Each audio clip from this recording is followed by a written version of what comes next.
عبداللہ درویش عبید اللہ کو مخاطب کر کے کہنے لگا، ہم عبید اللہ، امیر خان کے پڑاؤ کے قریب جا کر میں نے اس کے ایک محافظ سے گفتگو کی تھی۔ دوران گفتگو میں نے یہ معلوم کر لیا تھا کہ امیر خان کے ساتھ اس وقت کل 20 مصاحب ہیں۔ ہم عبید اللہ، تم دیکھتے ہو کہ ان 20 میں سے ہم 18 کا خاتمہ کر چکے ہیں۔ میرے خیال میں 2 پڑاؤ کی حفاظت پر معمور ہوں گے۔ کیا ہم ایسا نہ کریں کہ امیر خان کو لے کر اس کے پڑاؤ کی طرف جائیں اور وہاں اسے میں اپنا تعارف کرانے کے بعد موت کے گھاٹ اتار دوں؟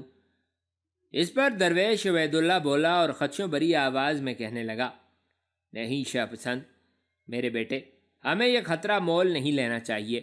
ہو سکتا ہے امیر خان کے اس مصاحب نے تمہیں تعداد بتانے میں جان بوجھ کر غلطی سے کام لیا ہو۔ میری مانو تو یہیں اس امیر خان کا خاتمہ کر دو۔ دیکھو بیٹے، برفباری تیز ہو گئی ہے اور اب ہمیں مزید کسی خطرے میں نہیں پڑنا چاہیے۔ یہ جو راستے کے اطراف میں 18 لاشیں بکھری پڑی ہیں، یہ بھی کسی وقت ہمارے لیے خطرے کا باعث بن سکتی ہیں۔ درویش عبید اللہ کی اس گفتگو کے جواب میں عبداللہ کچھ کہنا ہی چاہتا تھا کہ کامنی بھی بولی اور عبداللہ کو مخاطب کر کے کہنے لگی، عبید اللہ ٹھیک کہتے ہیں، ہمیں مزید کسی خطرے میں پڑنے کی ضرورت نہیں ہے۔ ہمیں امیر خان کے ساتھیوں اور اس کے مصاحبوں سے کوئی غرض و غایت نہیں۔ ہمارا ہدف، ہمارا مقصد صرف یہ تھا کہ امیر خان جسے ہم حاصل کر چکے ہیں اسے قتل کرنا ہے۔ میرے خیال میں آپ اسے یہیں موت کے گھاٹ اتار دیں اور پھر ہم واپس اس راستے پر چکر کاٹتے ہوئے اس شاہراہ پر جا چڑھیں جو ہرات سے قندھار کی طرف جاتی ہے۔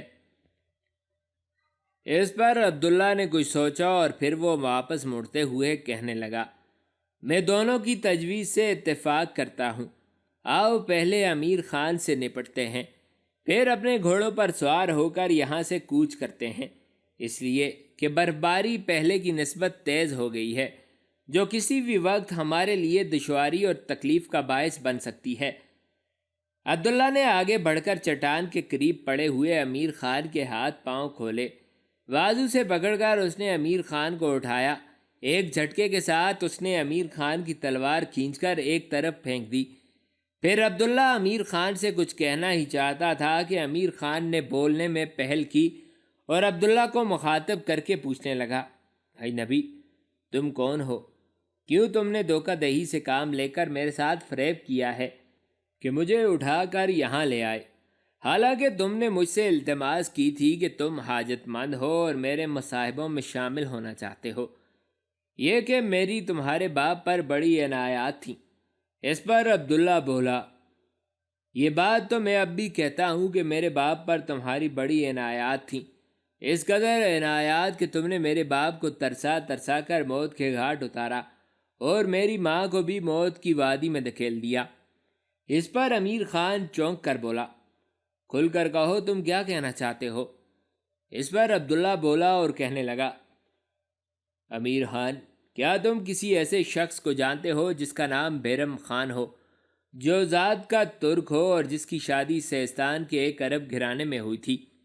وہی بیرم خان جو پہلے تمہارے پاس، اس کے بعد کابل کے حکمران نصیر خان کے پاس خازن کی حیثیت سے کام کرتا رہا تھا۔ امیر خان، وہی بیرم خان جو ترک تھا، جس کی بیوی سیستان کی عرب تھی، جس پر تم غلط نگاہ رکھتے تھے اور اسی کو حاصل کرنے کے لیے تم نے بیرم خان کا خاتمہ کرانا چاہا، پر بیرم خان کی بیوی تمہیں ناپسند کرتی تھی، وہ اپنے شوہر سے جنون کی حد تک محبت کرتی تھی، لہٰذا اس ذی عزت خاتون نے اپنے آپ کو تمہاری خواہشوں کے حوالے نہ کیا اور اپنے شوہر کی وفادار بن کر رہی، جس کی بنا پر تم نے کابل کے حکمران نصیر خان کے ساتھ سازش کر کے ان دونوں کا خاتمہ کرا دیا۔ امیر خان، کیا میں نے غلط کہا ہے؟ عبداللہ کی اس زہریلی گفتگو سے امیر خان زنگالود ماضی گرسنا صداؤں جیسا اداس ہو گیا تھا، اس کا چہرہ زد ہو گیا، آنکھوں میں زخموں کے حروف جیسی اجنبیت اتر آئی تھی۔ درویش عبید اللہ نے ابھی تک اپنا چہرہ ڈھانپا ہوا تھا، عین اسی لمحہ اس نے اپنے چہرے سے چرمی چادر ہٹا دی۔ اسے دیکھتے ہوئے امیر خان کی حالت اور زیادہ بری ہو گئی تھی۔ اس پر درویش عبید اللہ پوری ہولناکی سے بولا، امیر خان، کیا تم نے مجھے پہچانا؟ میرا نام عبید اللہ ہے اور میں بیرم خان کے ایک ساتھی اور سائس کے طور پر اس کے ساتھ کام کرتا تھا۔ میرے خیال میں تم نے مجھے پہچان لیا ہوگا۔ امیر خان نے کوئی جواب نہ دیا۔ لگتا تھا برف کی طرح اس کے ہونٹ منجمد ہو گئے ہوں، یا یہ کہ اس کے منہ سے کسی نے زبان تک ہی نکال لی ہو۔ وہ چپ اور خاموش رہ کر پھٹی پھٹی نگاہوں سے کبھی درویش عبید اللہ اور کبھی عبداللہ کی طرف دیکھے جا رہا تھا۔ اس پر درویش عبید اللہ پھر بولا اور کہنے لگا، امیر خان، یہ جو نوجوان تمہارے سامنے کھڑا تمہاری آنکھوں میں آنکھیں ڈال کر تم سے گفتگو کر رہا ہے، یہ اسی بیرم خان کا بیٹا اور فرزند عزیز ہے جو تمہارے ہاتھوں مارا گیا تھا۔ امیر خان وقت اور تاریخ ایک نہ ایک روز اپنے آپ کو دہراتے ضرور ہیں۔ تم نے بیرم خان اور اس کی بیوی پر ظلم کرتے ہوئے یہ نہیں سوچا کہ آج تقدیر اگر ان کے خلاف ہے تو کل یہی تقدیر تمہاری ذات، تمہاری زیست پر بھی شبخون مار سکتی ہے۔ دیکھ امیر خان، اپنے ساتھ 20 مصاحب رکھنے کے بعد بھی اس برف باری اور ویرانے میں تو آج بیرم خان کے بیٹے عبداللہ کے سامنے بالکل بے بس اور لاچار کھڑا ہے، بالکل ویسے ہی جیسے کبھی بیرم خان اور اس کی بیوی تمہارے سامنے بے بس اور لاچار تھے۔ دیکھ امیر خان، مرنے کے لیے تیار ہو جا۔ جو ہی درویش عبید اللہ نے اپنی بات ختم کی، عبداللہ نے اپنی بھاری تلوار بلند کر کے گرائی جو امیر خان کو شانے سے لے کر رانوں تک چیرتی چلی گئی۔ امیر خان کا خاتمہ کرنے کے بعد عبداللہ تھوڑی دیر تک اپنے ہاتھ میں خون آلود تلوار تھامے امیر خان کی لاش کو دیکھتا رہا۔ لاش سے بہنے والا خون بڑی تیزی سے برف باری میں جمتا چلا جا رہا تھا۔ عبداللہ نہ جانے کب تک اس محویت میں ڈوبا رہتا کہ درویش عبید اللہ بولا اور کہنے لگا، شاہ پسند، میرے بیٹے، ہمیں زیادہ دیر یہاں رک کر اپنے آپ کو خطرات سے دوچار نہیں کرنا چاہیے۔ جس کام کے لیے ہم آئے تھے اسے ہم بخوبی ادا کر چکے ہیں۔ آؤ اب یہاں سے واپس قندھار کی طرف کوچ کر چلیں۔ اس پر عبداللہ چونکا۔ برف پر اپنی تلوار خوب زور سے رگڑ کر اس نے صاف کی تھی۔ پھر تلوار نیام میں کرنے کے بعد وہ بولا اور کہنے لگا، عبید اللہ، یہاں سے ہم سیدھے قندھار نہیں جائیں گے، بلکہ پہلے نادر آباد کا رخ کریں گے۔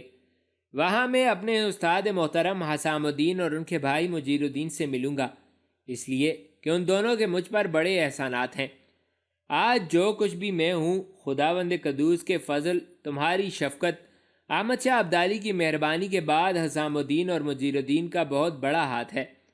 لہٰذا میں قندھار کا رخ کرنے سے پہلے نادر آباد میں ان دونوں بھائیوں سے ملنا چاہتا ہوں۔ اس پر درویش عبید اللہ خوشی کا اظہار کرتے ہوئے کہنے لگا، شاہ پسند میرے بیٹے، جیسا تم چاہو گے ویسا ہی ہوگا، پر آؤ اب یہاں سے کوچ کریں۔ اس کے بعد چپ چاپ تینوں اپنے گھوڑوں پر سوار ہوئے اور مرنے والے 18 کے 18 مسلح جوانوں کے گھوڑوں کو اپنے آگے آگے ہانکتے ہوئے وہ پیچ و بل کھاتے ہوئے راستے پر آگے بڑھ رہے تھے۔ کچھ دیر تک وہ اسی راستے پر سفر کرتے رہے، یہاں تک کہ وہ راستہ بل کھاتا ہوا ایک ندی کے کنارے آ گیا۔ ندی کے کنارے وہ کچھ دور آگے بڑھے تھے کہ اب سامنے لکڑی کا ایک پل آ گیا جو بری طرح برف سے اٹا ہوا تھا۔ اس پل کے ذریعے تینوں گھوڑوں کو اپنے آگے آگے ہانکتے ہوئے ندی کو عبور کر گئے۔ سب سے پہلے وہ ہرات میں داخل ہوئے۔ وہاں گھوڑوں کے ایک سوداگر کے ہاں انہوں نے 18 گھوڑے فروخت کر دیے، جس سے انہیں خاصی رقم حاصل ہو گئی تھی۔ پھر وہ اپنے گھوڑوں کو سر پر دوڑاتے ہوئے نادر آباد کا رخ کر رہے تھے۔ نادر آباد پہنچتے پہنچتے برف باری تھم گئی تھی۔ شام کے قریب عبداللہ کامنی اور درویش عبید اللہ کو لے کر نادر آباد شہر میں مجیر الدین کے لوہار خانے میں داخل ہوا۔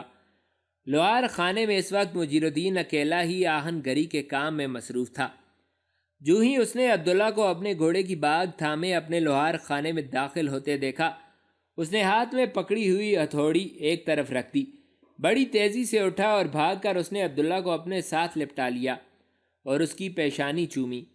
پھر مجیر الدین نے عبداللہ سے کوئی گفتگو نہیں کی، بلکہ لوہار خانے سے جو بیچ کا دروازہ مکان کی طرف جاتا تھا اس کے دروازے پر کھڑے ہو کر وہ زور زور سے پکارنے لگا، حسام الدین، حسام الدین میرے بھائی، بھاگ کر آؤ، دیکھو تو کون آیا ہے۔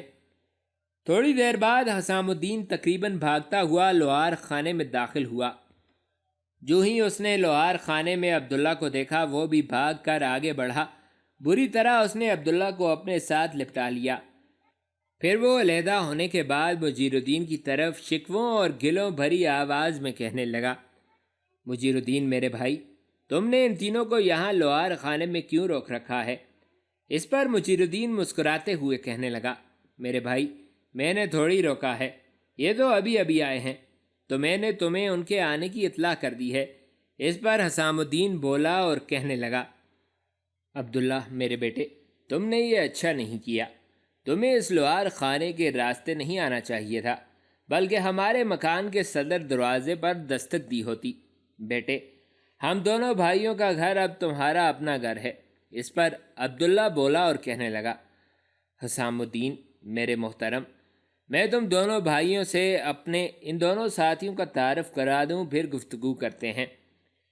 عبداللہ کچھ بولنے ہی والا تھا کہ درویش عبید اللہ بولا، محترم حسام الدین اور مجیر الدین، دونوں بھائیوں، میری بات غور سے سنو، تعارف میں خود ہی کراتا ہوں۔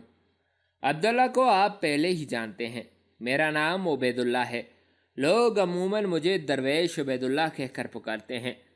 یہ لڑکی ہمارے ساتھ ہے، اس کا نام کامنی ہے۔ شاہ پسند اور یہ دونوں ایک دوسرے کو پسند کرتے ہیں۔ شاہ پسند نے اس سے ابھی شادی نہیں کی، شرط یہ رکھی ہے کہ جب وہ اپنے پاؤں میں پڑے ہوئے دونوں کڑوں سے نجات حاصل کر لے گا پھر اس لڑکی سے شادی کرے گا۔ یہ لڑکی انتہائی مخلص اور عبداللہ کے لیے انتہائی مہربان ہے۔ یہاں تک کہنے کے بعد درویش عبید اللہ تھوڑی دیر کے لیے رکا، پھر وہ کہتا چلا گیا، محترم حسام الدین اور مجیر الدین، میں تم لوگوں کو یہ خوشخبری بھی سنا دوں کہ لشکر میں شامل ہونے کے بعد اس عبداللہ نے تمہاری دی ہوئی تربیت کا بہترین عملی مظاہرہ کیا۔ مقابلے میں اس نے نہ صرف زال بیگ کو شکست دی بلکہ زال بیگ اور دلاور خان دونوں کو ایک ساتھ اس نے انتہائی ذلت آمیز شکست دی۔ دوسرے ساتھیوں نے اس کے ساتھ مقابلہ نہیں کیا بلکہ وہ زال بیگ پوپلزئی کے حق میں دستبردار ہو گئے تھے۔ یہ مقابلہ جیتنے کے بعد عبداللہ کو اب نہ صرف یہ کہ شاہ پسند کا لقب مل چکا ہے بلکہ اب یہ امیر لشکر بھی ہے، اور احمد شاہ ابدالی اسے اپنے حقیقی بیٹوں سے بھی زیادہ عزیز اور قریب تر خیال کرتا ہے۔ درویش عبید اللہ جب خاموش ہوا تو حسام الدین اور مجیر الدین نے باری باری آگے بڑھ کر پرجوش انداز میں درویش عبید اللہ سے مصافحہ کیا اور باری باری دونوں نے کامنی کے سر پر دست شفقت بھی پھیرا۔ پھر حسام الدین درویش عبید اللہ کو مخاطب کر کے کہنے لگا، درویش عبید اللہ، مجھے آپ سے مل کر انتہائی خوشی ہوئی، اس لیے کہ جتنا عرصہ عبداللہ نادر آباد کے مکتب میں زیر تربیت رہا یہ تقریباً ہر روز ہی میرے سامنے آپ کی تعریف کیا کرتا تھا اور کہتا تھا کہ یہ درویش عبید اللہ ہی ہے جس نے میرے لیے احمد شاہ ابدالی سے انصاف طلب کیا، جس کے صلے میں اسے نادر آباد کے مکتب میں حرب و ضرب اور دینی تعلیم کے لیے بھیجا گیا۔ یہاں تک کہنے کے بعد حسام الدین رکا، پھر وہ اپنے بھائی مجیر الدین کو مخاطب کر کے کہنے لگا، مجیر الدین میرے بھائی، لوہار خانے کو بند کر دو، ہماری بیٹی کامنی کو زنان خانے کی طرف لے جاؤ، میں درویش عبید اللہ اور شاہ پسند کو دیوان خانے لے کر جاتا ہوں۔ جواب میں مجیر الدین کہنے لگا، بھائی، میں پہلے اپنی بیٹی کامنی کو زنان خانے میں لے جاتا ہوں، اتنی دیر تک آپ شاہ پسند اور درویش عبید اللہ کو دیوان خانے میں لے جائیں، پھر میں تینوں کے گھوڑے استبل میں باندھ کر دانے چارے کا بھی بندوبست کر دیتا ہوں۔ اس کے ساتھ ہی مجیر الدین کامنی کی طرف دیکھتے ہوئے کہنے لگا، بیٹی تم میرے ساتھ آؤ۔ کامنی چپ چاپ مجیر الدین کے ساتھ ہو لی۔ مجیر الدین اسے اپنی حویلی کے زنان خانے کی طرف لے گیا تھا، جبکہ حسام الدین درویش عبید اللہ اور عبداللہ کو دیوان خانے میں لے گیا تھا۔ کامنی کو زنان خانے میں چھوڑ کر مجیر الدین لوٹا اور تینوں کے گھوڑوں کو استبل میں باندھ کر زینے اتارنے کے بعد ان کے دانے چارے کا بندوبست کر دیا تھا۔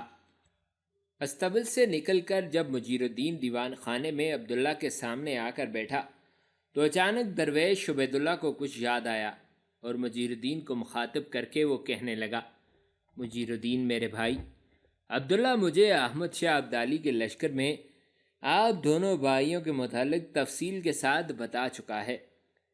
آپ کے لوہار خانے میں داخل ہوتے ہی میں آپ سے ایک بات کہنا بھول گیا ہوں۔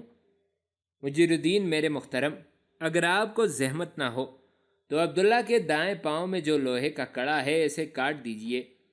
اس پر حسام الدین نے چونک کر درویش عبید اللہ کی طرف دیکھا اور پوچھنے لگا، درویش عبید اللہ، کیا تم یہ کہنا چاہتے ہو کہ عبداللہ نے اپنے ماں باپ کے ایک دشمن سے انتقام لے لیا ہے؟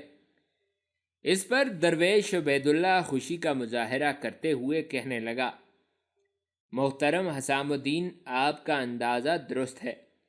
ہم تینوں کندھار سے آپ کو ملنے کے لیے نہیں چلے تھے، بلکہ ہم ہرات شہر کے نواح میں بندی بابا کے کوہستانی سلسلے سے اس طرف آ رہے ہیں۔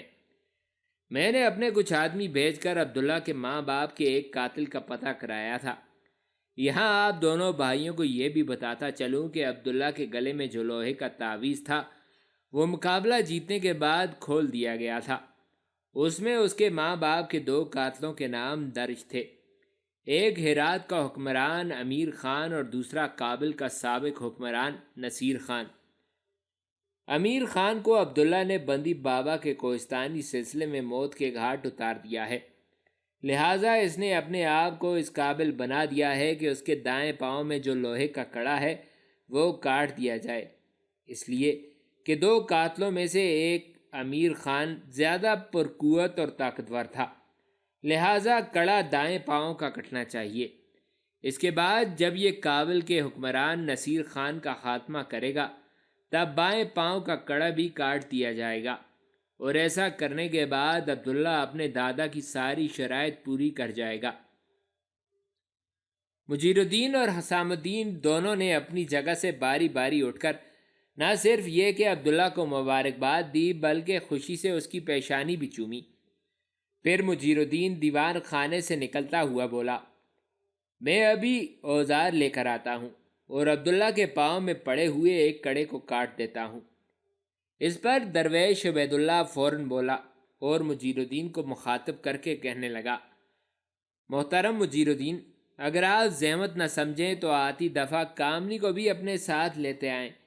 میں چاہتا ہوں کہ یہ کڑا اس کی موجودگی میں کٹے اور وہ گواہ رہے کہ امیر خان کو قتل کرنے کے جواب میں یہ کڑا کٹا ہے، اس لیے کہ کامنی اب عبداللہ کے مستقبل کی ساتھی اور زندگی کی ہمسفر ہے۔ درویش عبید اللہ کی اس گفتگو سے مجیر الدین ہی نہیں، حسام الدین کے چہرے پر بھی بڑی دل فریب مسکراہٹ نمودار ہوئی تھی۔ پھر مجیر الدین مسکراتے ہوئے اور گردن اسبات میں ہلاتے ہوئے دیوان خانے سے نکل گیا۔ تھوڑی دیر بعد مجیر الدین لوٹا، وہ اپنے ہاتھوں میں اوزار اٹھائے ہوئے تھا، اس کے ساتھ کامنی بھی تھی۔ اس لمحے کامنی کے چہرے پر پرسکون مسکراہٹ تھی۔ مجیر الدین آگے بڑھا، عبداللہ کے قریب وہ زمین پر بیٹھ گیا، پھر اس نے عبداللہ کے دائیں پاؤں میں پڑا ہوا لوہے کا کڑا کاٹ دیا۔ اس کے بعد مجیر الدین نے سب سے پہلے عبداللہ کو مبارکباد دی۔ اس کے بعد حسام الدین، درویش عبید اللہ اور کامنی باری باری عبداللہ کو اس کامیابی پر مبارکباد دے رہے تھے۔ دیوان خانے میں کامنی تھوڑی دیر تک میٹھی میٹھی نگاہوں سے عبداللہ کی طرف دیکھتی رہی، پھر وہ مجیر الدین کے کہنے پر زنان خانے کی طرف چلی گئی۔ اس کے جانے کے بعد حسام الدین تھوڑی دیر خاموش رہ کر کچھ سوچتا رہا، پھر اس نے درویش عبید اللہ کو مخاطب کرتے ہوئے پوچھا، درویش عبید اللہ، کامنی جیسا کہ اس کے نام سے ظاہر ہے ہندو لڑکی ہوگی اور ہندوستان میں ہی عبداللہ سے اس کی ملاقات ہوئی ہوگی۔ درویش عبید اللہ بولا، محترم حسام الدین، یہ کامنی ہندوستان کی ریاست بھرت پور کے راجہ سورج مل کی راجکماری ہے۔ یہ پہلے ہندو تھی، اب اسلام قبول کر چکی ہے۔ اب یہ ایک مسلمان لڑکی ہے، انتہائی مخلص اور جانثار قسم کی لڑکی ہے۔ اس کے بعد درویش عبید اللہ نے لاہور کے نواح میں شالمار اور محمود بوٹی کے درمیان عبداللہ کے کامنی کے لشکر پر حملہ آور ہونے اور اس کے بعد کامنی کی نفرت اور پھر محبت کی طویل داستان تفصیل کے ساتھ حسام الدین اور مجیر الدین دونوں بھائیوں کو سنا ڈالی تھی۔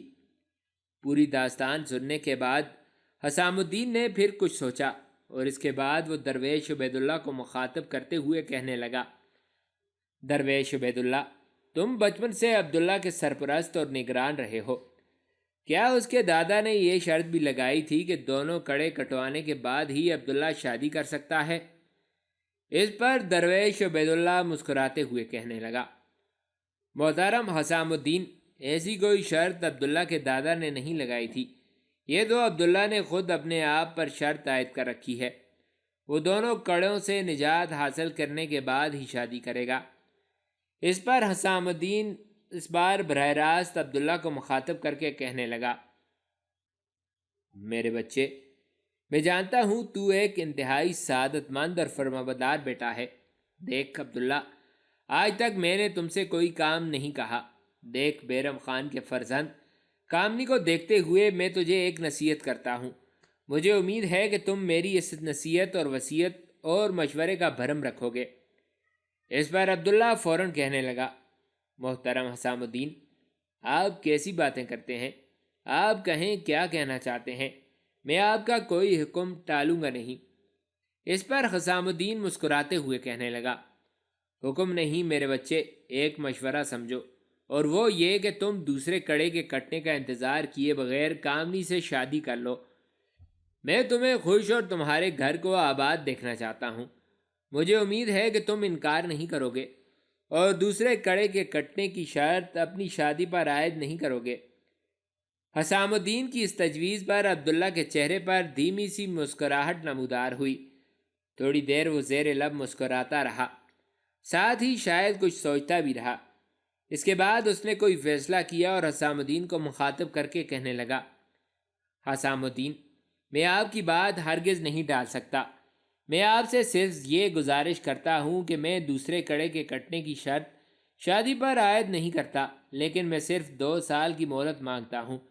اس 2 سال میں اگر نصیر خان کا خاتمہ کرنے میں کامیاب ہو گیا تو میں 2 سال سے پہلے شادی کر لوں گا، اور اگر میں ایسا نہ کر سکا تو 2 سال گزرنے کے بعد ہر صورت میں کامنی سے شادی کر لوں گا، اس لیے کہ کابل کا سابق حکمران نصیر خان ان دنوں روپوش ہے۔ میں اسے تلاش کرنے کی کوشش کروں گا، اگر میں اس کا خاتمہ کر سکا تو شادی کامنی سے پہلے ہی کر لوں گا، ورنہ 2 سال بعد خداوند نے زندگی دی تو یہ شادی ہر صورت ہو کر رہے گی۔ اس پر حسام الدین کسی قدر اطمینان سے کہنے لگا، عبداللہ میرے بیٹے، اگر تمہاری یہی مرضی ہے تو میں تمہاری تجویز سے اتفاق کرتا ہوں۔ اس پر مجیر الدین اپنی جگہ سے اٹھ کھڑا ہوا اور اپنے بھائی کو مخاطب کر کے کہنے لگا، میرے بھائی، تم درویش عبید اللہ اور عبداللہ کو طہارت خانے میں لے جا کر ان کے ہاتھ منہ دھلواؤ، میں اتنی دیر تک کھانا لے کر آتا ہوں۔ اس کے ساتھ ہی مجیر الدین اپنی جگہ سے اٹھ کر باہر نکل گیا۔ حسام الدین دونوں کو طہارت خانے میں لے گیا، دونوں نے ہاتھ منہ دھوئے۔ پھر جب وہ دیوان خانے میں آ کر بیٹھے تو مجیر الدین کھانا لے آیا اور ان سب کے سامنے لگا دیا۔ چاروں بیٹھ کر بڑے پرسکون ماحول میں کھانا کھانے لگے تھے۔ اس طرح عبداللہ نے کامنی اور درویش عبید اللہ کے ساتھ حسام الدین اور مجیر الدین کے یہاں ایک شب قیام کیا، جبکہ دوسرے روز وہ نادر آباد سے قندھار کی طرف کوچ کر گیا تھا۔ امیر خان کے مصاحبوں کے 18 گھوڑوں کو بیچنے سے جو رقم حاصل ہوئی تھی، وہ رقم بھی عبداللہ نے کوچ سے پہلے زبردستی حسام الدین اور مجیر الدین کو دے دی تھی۔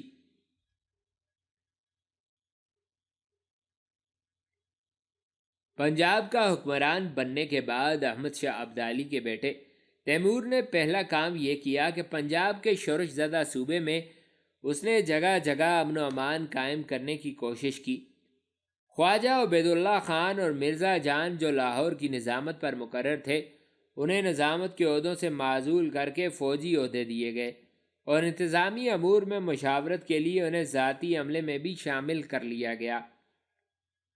دوسری طرف سازشی اور مفسدہ پرواز آدینہ بیگ کو احمد شاہ نے دوآبہ جالندھر کا ناظم مقرر کیا تھا، لیکن یہ شخص پنجاب کے اندر دنگا فساد کھڑا کرنے کے لیے شوالک کے کوہستانی سلسلوں میں چھپا ہوا تھا اور چاہتا تھا کہ سکھوں کو اپنے ساتھ ملا کر احمد شاہ ابدالی کے بیٹے تیمور اور جہان خان کے خلاف میدان میں اترے۔ تیمور ہر صورت میں پنجاب کے اندر امن و امان قائم کرنے کا خواہاں تھا، لہٰذا اس نے قاصد آدینہ بیگ کی طرف روانہ کیا اور اسے کہلا بھیجا کہ وہ تیمور کے سامنے پیش ہو۔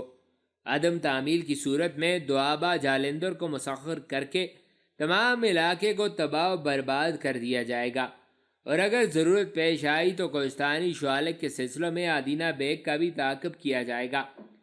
ان حالات میں آدینہ بیگ کو اس کے سوا کوئی چارہ کار نہ رہا کہ تیمور کی بات مان جائے، لہٰذا اس نے اپنے ایلچی کو، نام جس کا دلارام تھا، تیمور کی خدمت میں حاضر ہونے کے لیے لاہور روانہ کیا۔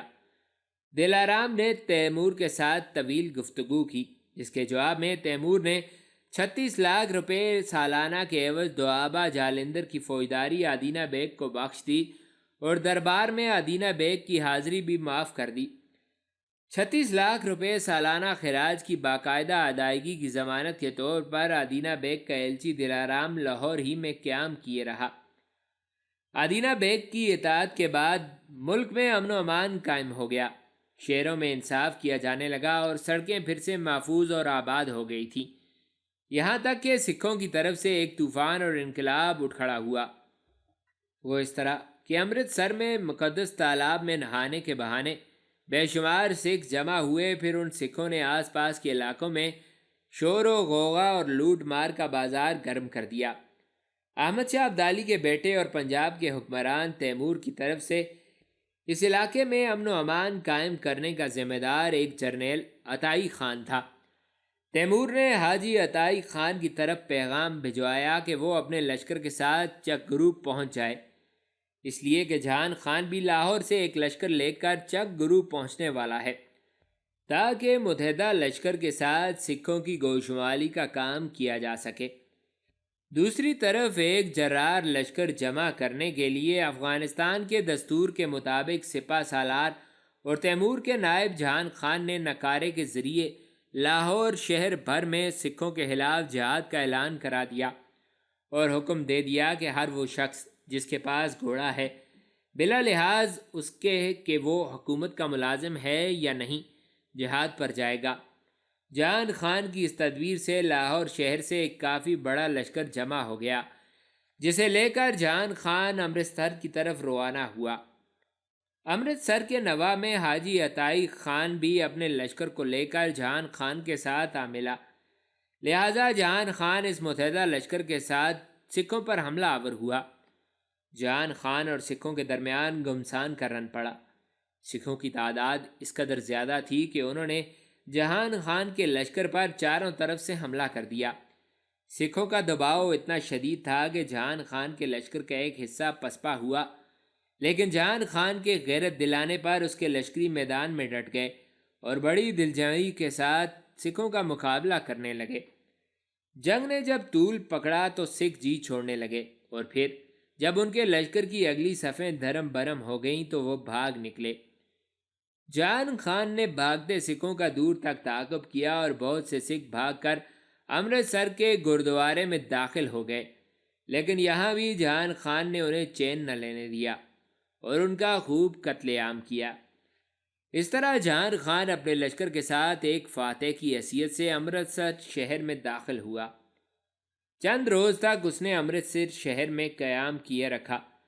جب اس نے دیکھا کہ سکھوں کی قوت ٹوٹ گئی ہے اور یہ کہ بچے گچے سکھ اپنی جانیں بچانے کی خاطر بھاگ گئے ہیں اور امرتسر میں امن و امان قائم ہو گیا ہے، تو وہ اپنا لشکر لے کر لاہور روانہ ہو گیا۔ امرتسر میں گردوارے پر حملے نے جلتی پر تیل کا کام کیا اور سکھ افغانوں کے خلاف اور بھی مشتعل ہو گئے۔ اس کے فوراً بعد ایک واقعہ پیش آیا جس سے صورتحال مزید خراب ہو گئی۔